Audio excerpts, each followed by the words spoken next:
Ooh, time to say goodbye to the mop. It's so long. So it's time to go get it cut off today. Alright, time to go get this shit cut. I feel lighter. I feel so much lighter, guys. Look at this. Whoa. I don't even look like the same person anymore. I think it looks good. Dude did a good job. Alright, let's get this episode started. Striking. That was something I learned when I was doing some video shooting with that crew that I hired for a little bit. Apparently whenever you turn on a light, you say striking. Really weird. Oh, and I am very aware that this hat is dirty. It is my alma mater. If you haven't been or heard of Georgia Southern University, it's a pretty good school. Had a lot of fun. Anyways, let's get this going. What's up, guys? Serial Entrepreneur here, and we're here for another episode for the Serial Entrepreneur YouTube channel. Now, I wanted to go into something. I get a lot of questions about content marketing, not even just content marketing, but just setting up a marketing campaign for a business. Before you guys actually land the customer, you're asking a lot, how do I, put together a campaign? What do I even use to sell them? What do I put in the proposal that's going to be good for them? And, really, it's not a difficult thing when you know what you're looking at. So, first thing I want to go ahead and say is if you have not subscribed to this channel, definitely do that. Just click that button below. And I'm also on Snapchat at Serial ENT, and I'm on Facebook at Jordanstein-Serial Entrepreneur. If you're looking for more information like this for like digital marketing, or if you're looking to start a social media marketing agency, something like that, or if you're in the niche or space, or if you own a business that could use this kind of service or kind of information, then you might want to look at my digital marketing school. That's digitalmarketingschool.teachable.com. You guys would really like it. Go ahead and check that out. It's still only $200 for those guys who are, it's just affordable. I want to give something to you guys that you're going to be able to benefit from and not have to spend $1,000 to go get it. So $200, go check that out right now. Because I will be increasing the price eventually to about $350. But let's get back into this stuff. So really, what is it? What do you have to do when you're creating a marketing campaign? How do you figure out what the business needs? That's going to be a key part. So I like to look at it as, I call it, it's my acronym, I call it SWEPS. SWEPS, alright? And that stands for the 5 pieces of digital marketing. There's only 5 that you really need to be concerned about. There's a bunch of other little smaller parts that you can learn later, but the big 5 pieces are what you're going to need to know to get out there and really start kicking it into gear for these businesses, and for them to be able to trust you and understand that you know what you're talking about. Really, that's the biggest thing. They want to be able to know that you know what you're talking about. So the first one, SWEPS, we're going to start with SEO, alright? That's the first acronym, first part of the first 5. So I bet you guys can already kind of figure out where I'm going because I've talked about this before. So SEO, that's going to be the first big part of SWEPS. W, that's going to be web development and marketing. Alright? E, that's going to be email marketing. P, that's going to be PPC campaigns or pay-per-click campaigns. And then S is going to be social media. That's it. Those are the 5 pieces you need to look at for each and every business. So a lot of people ask me, okay, well, I've done the audit and I've given it to them. Well, that's the whole point of the audit. The audit tells you kind of what you need to do for their campaign. So you put the audit together, it says, okay, this is what you did good, this is what you did bad. So the bad is obviously what you're going to want to work on more. So the bad will say, okay, well, what is the bad? Is he not showing up on search engines? Is his Facebook not getting enough posting or engagement? Is he sending out email campaigns? That's going to be the bad column, and that's what you use to determine what you're going to be able to do to help that business. Does that make sense? So basically, first one, like I said, SEO, you're just going to look at their business. See, are they showing up in search engine results? Run a quick like SEO report card tool. I've actually used, let me see, Yext.com, YEXT.com has a SEO report card tool, but just go to Google and type in free SEO report card or free SEO analysis tool, and you'll find tons of them. You don't have to use just the one I use. There's several of them out there. SEMrush has a tool that you can use. So just check out, do the research, and figure out which tool is going to work for you, which one looks the best and shows the best information. But SEO, that's all you got to do. Are they showing up in search results? And if they're not showing up in search results, that tells you that you probably should look at some SEO. Web development and marketing, that's a super easy one. Go to their website. Does it look crappy? Does it look good? Does it have call to actions or does it not? Does it have an email subscribe or not? It's very, very simple. Is it showing their products that they sell? If their website doesn't have their products on it and they sell a bunch of products, they're probably not doing it right, right? All right, so next one is going to be email marketing, and that's really easy too. If you go to the website and you don't see a subscribe little portion, they're probably not doing email marketing. You would see it somewhere if someone's performing email marketing services or running an email marketing campaign, they're going to have it somewhere on their site where you can subscribe to their email list. Let me see, the next one is PPC, and that's really easy too. Well, it's actually kind of hard to figure out if they're doing it or not without external software to look it up. I even don't have a software. Those are very expensive to use.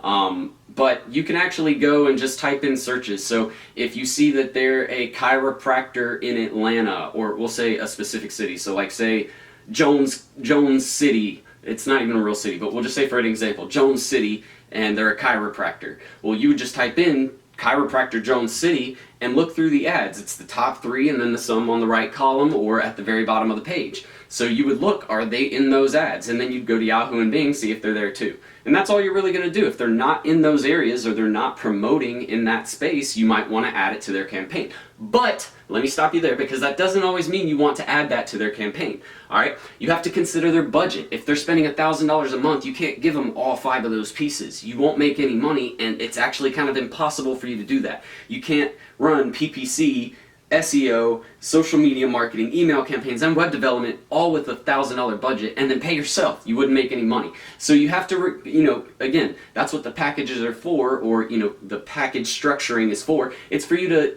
understand this budget says you can get this much service, but you can always customize it. People say, oh, well, your package for this is social media, this and this. No, my package for the $1,000 package is never set in stone. It's a $1,000 package and I'll do so much work. But that could be SEO, it could be web development, it could be SEO and social media, it could be PPC and email marketing. It depends on what's going to be the best result or provide the best result for your customer, right? Because all you care about as the advertiser is getting them results. So don't stick to a package. A package is not necessarily going to work. Let me see, an accountant. Do you think an accounting service is going to do well on social media? They can, but a lot of people aren't going to social media to look for accountants. They're going there to be social, look with their friends. So even the most enticing accounting ad, probably won't get the best results. So I would look into, for accounting, PPC, SEO, email marketing. Those are going to be the top 3, I would think, other than obviously their website. But usually accountants will have a decently good website because that's all they really have to put online. So that's what you want to consider. Before you even start marketing or trying to put together a plan, you need to consider their budget or how much you think they can spend, and then what services are going to benefit them the most. So those are just some really quick tips. And then what you need to consider even further than that. So when you're trying to think of the campaign and trying to figure out which services are going to be best, the biggest thing you can say is, okay, well, who are their customers' customer? Because I actually get a question all the time. Well, I have an accountant. How do I do a marketing campaign for accounting? And it's, people are, they think of it almost one-sided to where it's just the accountant, but it's not the accountant. It's the accountant's customers. So who are the accountant's customers? Well, that could be people who need a personal accountant, people who use it for business, or corporate accountants. Those are 2 different types of audiences right there that you're trying to reach. And they're going to look for things differently than the other person. So if I'm a mom or dad looking for a personal accountant for our home, I'm going to be looking for it way differently than if I were a business looking for a corporate accountant or something like that. So you want to keep those things in mind. They search for things differently. So that's going to come to the next question, which is, how do they find these services? How will a business find an accountant? How will a mom or dad find an accountant? They will probably go to Google and type in accountant in their local area. Or they'll type in virtual accountant. That's becoming a popular thing. So you want to be aware of, the customer's customer. It's not about your customer. It is, you want to get them sales, but to do that, you have to consider their customer's customer, or your customer's customer. That's the important person, because if you're not reaching them, if you're not bringing those people in, you're not going to get any sales for that customer or for your client. So how long does that's another, okay, and that's the last little piece I would say to consider is, how long does conversion really take?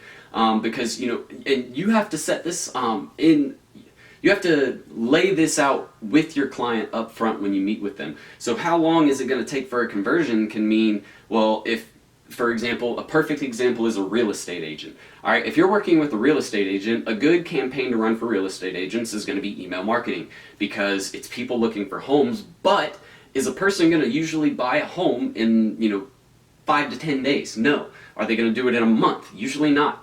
2 months, 3 months? Usually not. They're usually going to try and buy it within, or they're going to be looking for a home for about a year, maybe 2 years. No one just goes out and buys a home right after they started looking. It doesn't happen like that. So email marketing is going to be, crucial for them. But that's the whole thing that you want to take into consideration with your client and let them know is, okay, Mr. Real Estate Agent, I can do all this for you, but I want you to understand, and you should already understand this since I know you understand this because you're the real estate agent, but conversion for a new home sale takes a little while. It takes more than just a month to sell a home, and I know you know this. So when we do our marketing campaigns, I need you to be aware that it might take us 3 to 4 months to see your first sale from my efforts, because selling homes just isn't as quick as selling restaurant or food at a restaurant. The conversion there is a lot, or the conversion rate is a lot higher. The profit margins are lower, but the conversion rate is higher. So those are things you want to keep in mind. But that's really it. Those are the 5 pieces to digital marketing. Those are some things you want to consider when you're putting together marketing campaigns for businesses,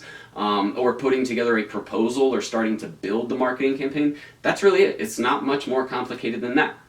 So, if you found this valuable, I want you to like it, comment it, or share it. I give you guys so much free information. The only thing I want to ask of you is if you would share this post or this video to your Facebook page, or to any other social media platform. Maybe email it to a friend who could use this, or an entrepreneur that you may know that could find this valuable. That would be much appreciated on my end. And after you get done liking, commenting, and sharing, go ahead and subscribe if you haven't done that again. And Snapchat at Serial ENT.